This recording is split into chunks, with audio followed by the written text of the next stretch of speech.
affairs. Then only our country can progress, sir. Thank you very much, sir. Thank you. माननीय सदस्य Shri Dilesh sir Kamod जी।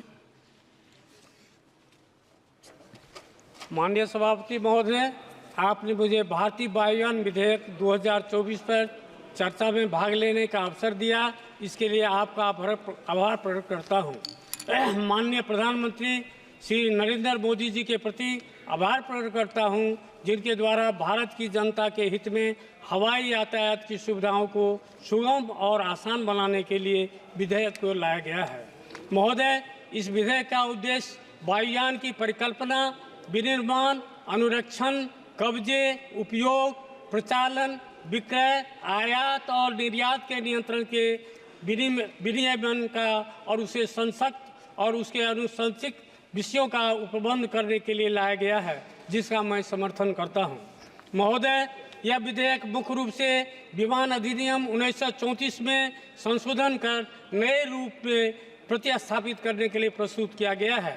इसका उद्देश्य नए कानून के द्वारा भारत में विमानन क्षेत्र में नियामन ढांचे का आधुनिकीकरण करना और देश में मेक इन इंडिया और आत्मनिर्भर भारत के लक्ष्यों को सरल बनाने की दिशा में सक्षम होगा। इस विधेयक के द्वारा अंतर्राष्ट्रीय विमानन क्षेत्र में सरकार सही कदम सही समय पर उठा सकती है।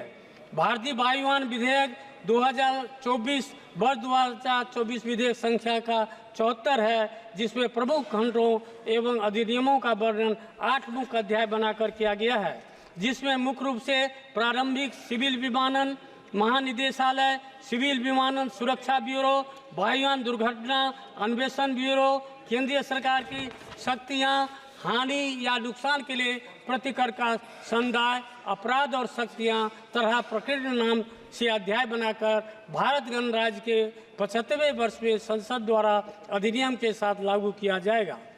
महोदय, अब नया कानून सरल भाषा में नागरिक उड्डयन के विनिमय की वर्तमान जरूरतों को पूरा करने के लिए प्रावधान होगा, जिसमें आम नागरिकों को भी विमान यातायात सेवा का लाभ उसमें उठा सकेंगे। भारत के विमानन क्षेत्र में अपार संभावनाएं हैं। अंतर्राष्ट्रीय हवाई परिवहन संघ के अनुसार भारत में 2030 तक अमेरिका और चीन से भी आगे निकलने की उम्मीद है। इसके कारण भारत में विमानन क्षेत्र में एयरलाइंस के एक आकर्षक बाजार बन जाएगा। पर्यटन को भी काफ़ी बढ़ावा मिलेगा। इसके लिए देश में बुनियादी ढांचा और सुदृढ़ होगा। अतः महोदय, इन सब से देश में रोजगार के अवसर बढ़ेंगे। देश के आर्थिक तरक्की में विमान क्षेत्र का बड़ा योगदान होगा। महोदय, मैं अपने क्षेत्र सुपौल एवं कोसी क्षेत्र के संसदीय क्षेत्रों की जनता के लिए यातायात सुविधा हेतु कुछ मुख्य मांगों की ओर आपका ध्यान आकृष्ट करना चाहता हूं।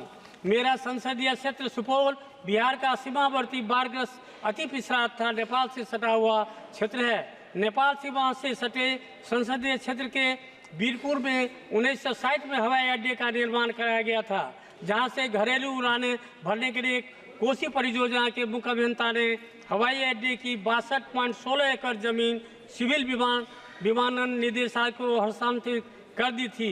हस्तांतरित की गई जमीन में 8.6 एकड़ जमीन कोसी योजना जल संसाधन विभाग को 54.10 एकड़ जमीन भारत सरकार की है।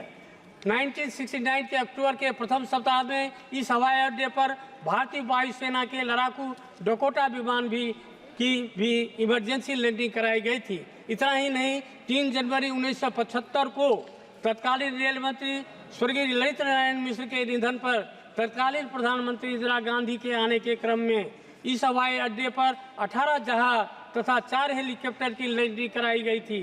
चुनाव आयोग ने इस वर्ष 2024 में पहली बार लोकसभा चुनाव में एयर एम्बुलेंस की व्यवस्था की थी। निर्वाचन आयोग द्वारा बीरपुर में एयर एम्बुलेंस भेजा गया था, ताकि चुनाव के दौरान पूरे सुपौल लोकसभा क्षेत्र में यदि जरूरत पड़ी तो इसका उपयोग किया जा सके।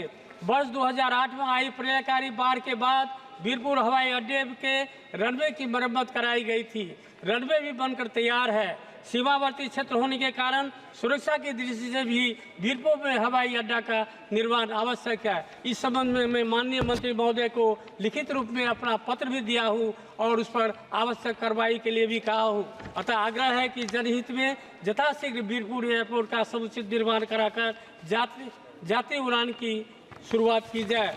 महोदय, मेरी दूसरी मांगे हैं कि बिहार के सहरसा में जो पहले से बिहार सरकार का एयरपोर्ट है वो अब छोटा है। सरकार की योजना एयरपोर्ट विस्तार का है। माननीय मुख्यमंत्री जी बिहार के कई एयरपोर्ट के विस्तार का प्रस्ताव भारत सरकार को भेजे हैं। अतः आग्रह है सहरसा एयरपोर्ट का भी विस्तार किया जाए। तीसरी मांगे हैं बिहार के गोपालगंज जिले के सबैया एयरपोर्ट उड़ान योजना में शामिल किया गया है, उसे एयरलाइन के लिए बिडिंग करके जल्द से जल्द शुरू किया जाए। इन्हीं शब्दों के साथ बहुत बहुत धन्यवाद। धन्यवाद जी।